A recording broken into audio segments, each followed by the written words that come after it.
America में भारतीय समुदाय के लोगों को संबोधित करते हुए प्रधानमंत्री ने कहा कि आज किसी को आतंकवाद समझाने की जरूरत नहीं है, क्योंकि आतंकवादियों ने खुद सभी को ये बात समझा दिया।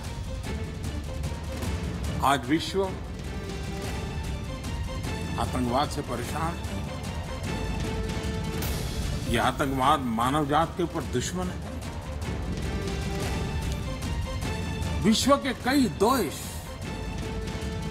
जब भारत आतंकवाद की बात बताता था आज से 20-25 साल पहले, उनके गले नहीं उतरते। विश्व के लोगों को लगता है ये तो आपका लॉ एंड ऑर्डर प्रॉब्लम है, क्योंकि उन्होंने भुगता नहीं था, अनुभव नहीं किया था।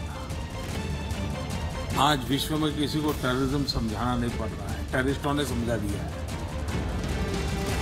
हम समझाते थे, समझ नहीं आता था, टेररिस्टों ने समझा दिया है।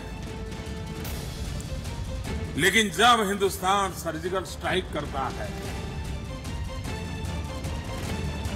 तब दुनिया को ताकत का अनुभव होता है कि भारत संयम रखता है, लेकिन जरूरत पड़े तो भारत अपने सामर्थ्य का परिचय भी देता है।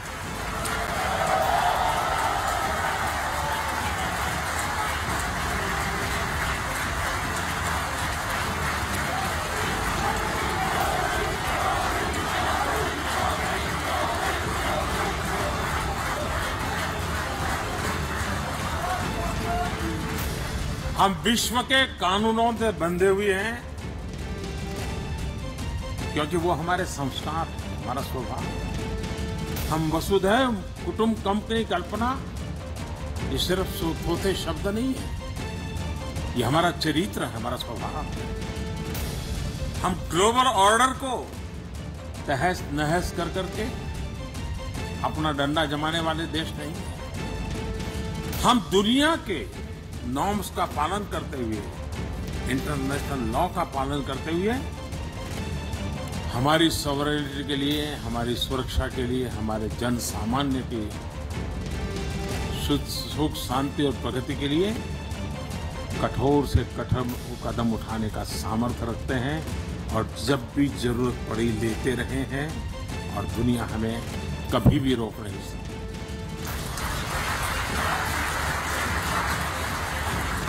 प्रधानमंत्री ने कहा कि सर्जिकल स्ट्राइक पर अगर दुनिया चाहती तो भारत के बाल नोच लेती, हमें कटघरे में खड़ा कर देती, लेकिन पहली बार इतने बड़े कदम पर विश्व में किसी ने भी सवाल नहीं उठाया और पूरी दुनिया ने भारत की ताकत देखी। सर्जिकल स्ट्राइक एक ऐसी घटना थी, अगर दुनिया चाहती तो भारत के बाल नोच लेती, हमें कटघरे में खड़ी कर देती। विश्व हमारा जवाब मांगता, दुनिया में हमारी आलोचना होती, लेकिन पहली बार आप सबने अनुभव किया होगा, भारत के सर्जिकल स्ट्राइक के इतने बड़े कदम को विश्व में से किसी ने भी एक सवाल नहीं उठाया।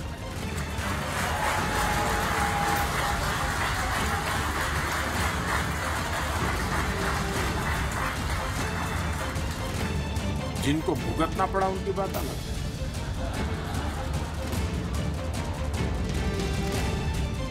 और इसलिए कि हम दुनिया को समझाने में सफल हुए हैं कि आतंकवाद का वो कौन सा रूप है जो भारत के सामान्य जीवन को तबाह कर रहा है। हम विश्व को समझाने में सफल हुए।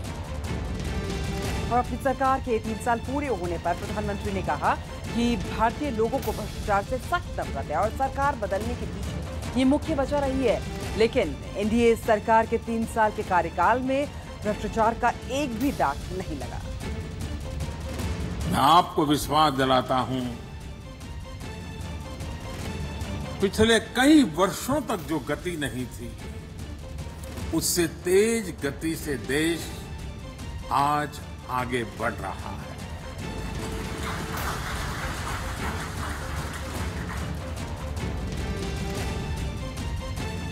इन दिनों भारत में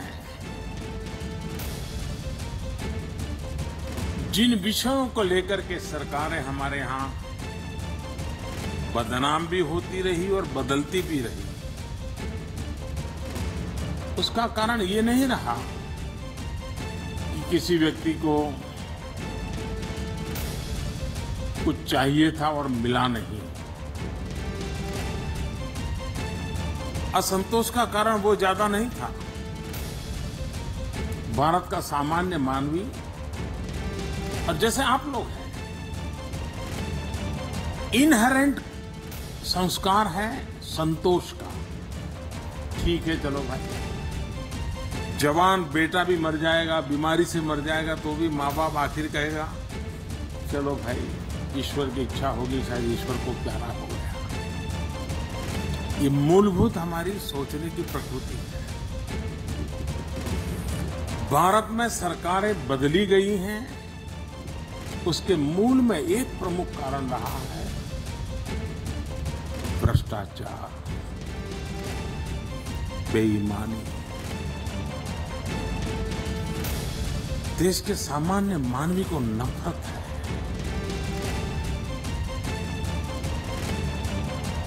कि क्या मतलब है?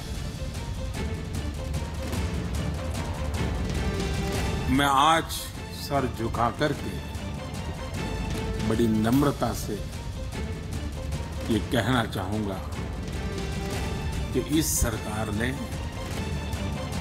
3 साल में जो भी कार्यकाल बिताया है, अब तक इस सरकार पर एक भी दाग नहीं लगा है।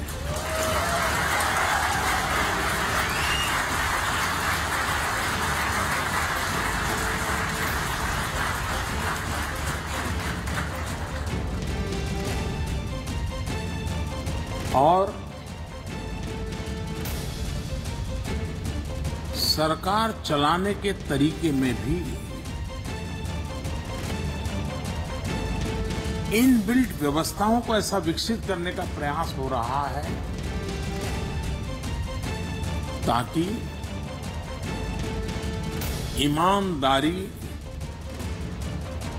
की सहज प्रक्रिया भी हो।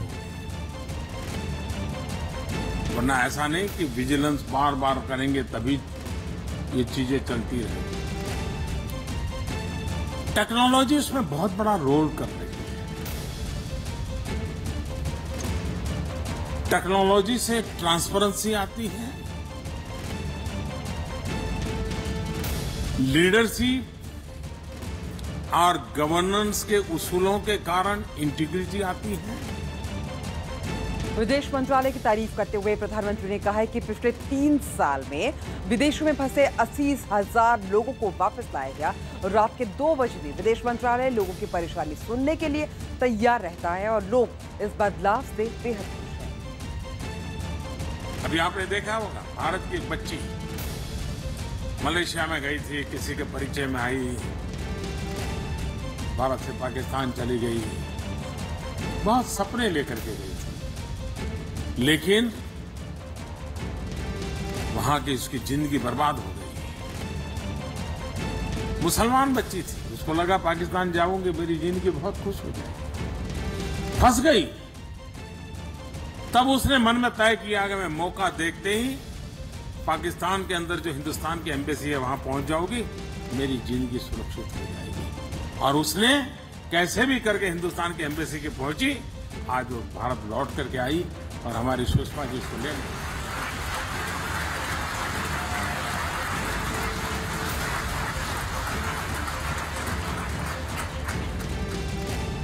मैं जब पहले यहां आता था तो बैठते ही विदेश में रहने वाले हमारे बंधुओं से बैठते ही शुरू होता था, साहब एयरपोर्ट पर उतरते ही टैक्सी वाला, साहब उतरते ही कस्टम वाला, साहब जाते ही गंदगी, यही सुनता था मैं। साहब पता नहीं, मन नहीं करता, यही सुनता था। आज मेरे लिए खुशी की बात है, विदेशों से जितनी चिट्ठियां आती उसमें अधिकतम चिट्ठियां उस देश के एम्बेसी में जो बदलाव आया है, एम्बेसी जो प्रो पीपल हुई है, भारतीयों की वहां दरकार की जाती है, जो माहौल बदला है, उसकी तारीफ की चिट्ठियां ही चिट्ठियां मुझे मिलती रही।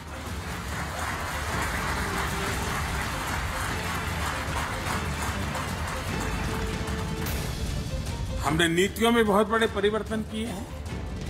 अब आपको मालूम है, आपने जब पासपोर्ट लिया होगा, कितने पापड़ बेल करके पासपोर्ट लिया होगा। आज हर पोस्ट ऑफिस में पासपोर्ट के सेंटर खोले जा रहे हैं और जो पासपोर्ट 6-6 महीने तक बड़ी मुश्किल से मिलता था, आज 15 दिन में पासपोर्ट मिल गया।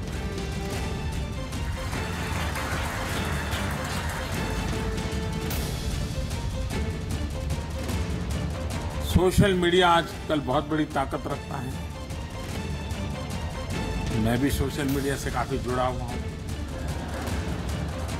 आप लोग भी नरेंद्र मोदी ऐप बराबर देखते रहते होंगे, नहीं देखते होंगे तो डाउनलोड कर लीजिए।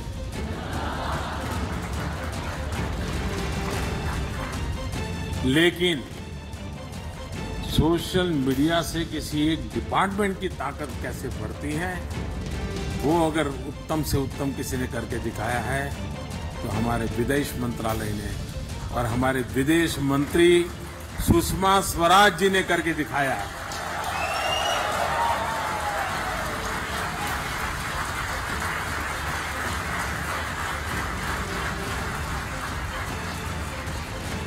भारत में हर व्यक्ति नोट करता है, जो विदेश मंत्रालय कोट पैंट टाई तक ही सीमित था, आज वो विदेश मंत्रालय हिंदुस्तान के गरीब से गरीब के साथ जुड़ गया है। ये पहली बार देश में हुआ है। विदेश मंत्रालय रात को 2 बजे भी किसी पीड़ित ने दुनिया के किसी देश में ट्वीट किया हो, 15 मिनट में सुषमा जी का ट्वीट पे जवाब जाता है। 24 घंटे में सरकार एक्शन लेती है और परिणाम लाके रहते हैं। ये है गुड गवर्नेंस, ये है प्रो पीपल गवर्नेंस, ये है एक सेंटिमेंट। प्रधानमंत्री मोदी की आज ट्रंप से होने वाली मुलाकात के बारे में आपको बताएंगे, लेकिन पहले कुछ अहम खबरें। इंडिया की ओर से राष्ट्रपति पद के उम्मीदवार रामनाथ कोविंद आज देहरादून पहुंचेंगे। इस दौरान रामनाथ कोविंद सीएम आवास पर विधायकों से मुलाकात करेंगे। राष्ट्रपति पद के उम्मीदवार रामनाथ कोविंद समर्थन जुटाने के लिए लखनऊ पहुंचे। इस मौके पर रामनाथ कोविंद ने कहा कि मैं आप सभी का आशीर्वाद लेने आया हूं। हाजीपुर पहुंचे केंद्रीय मंत्री उपेंद्र कुशवाहा ने कहा है कि नीतीश कुमार ने जनता के साथ वादाखिलाफी की है। उन्होंने प्रदेश की खस्ताहाल शिक्षा व्यवस्था के मुद्दे पर सरकार के खिलाफ आंदोलन करने का ऐलान किया। भोपाल में स्मार्ट सिटी के कार्यक्रम के दौरान मुख्यमंत्री शिवराज सिंह चौहान साइकिल चलाते हुए नजर आए। मुख्यमंत्री ने इस मौके पर जरूरत से ज्यादा गाड़ी रखने वालों के खिलाफ सख्ती के संदेश दिए।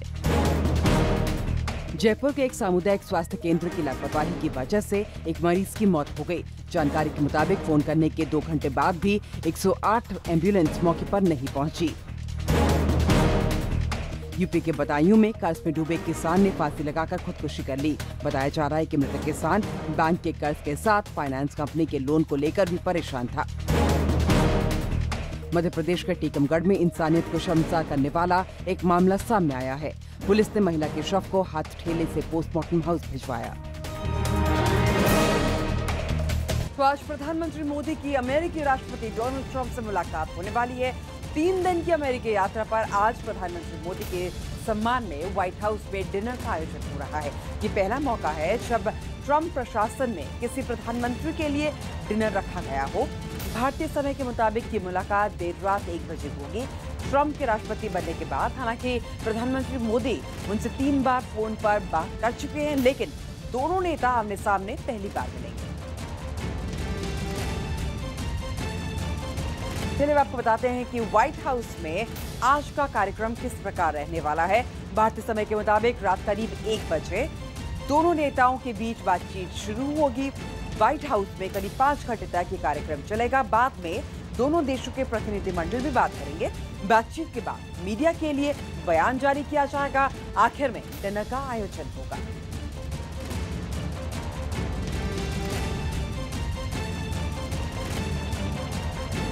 अमेरिकी राष्ट्रपति डोनाल्ड ट्रंप से प्रधानमंत्री मोदी की कई मुद्दों पर चर्चा हो सकती है। कौन से वो मुद्दे? न्यूक्लियर डील, आतंकवाद, H-1B visa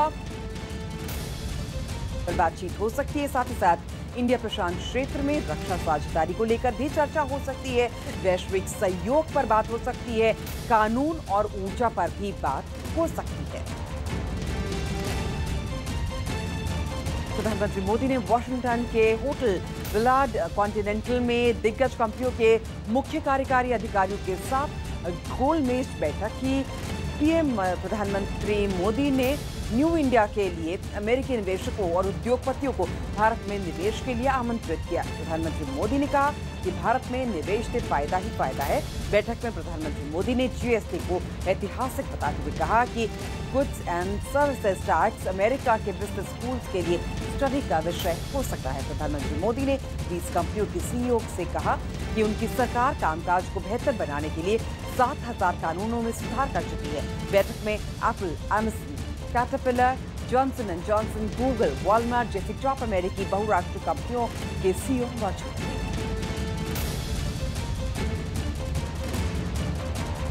It was very good. I think it was a discussion across many industries. Bharat की सर्जिकल स्ट्राइक की अमेरिका में गूंज।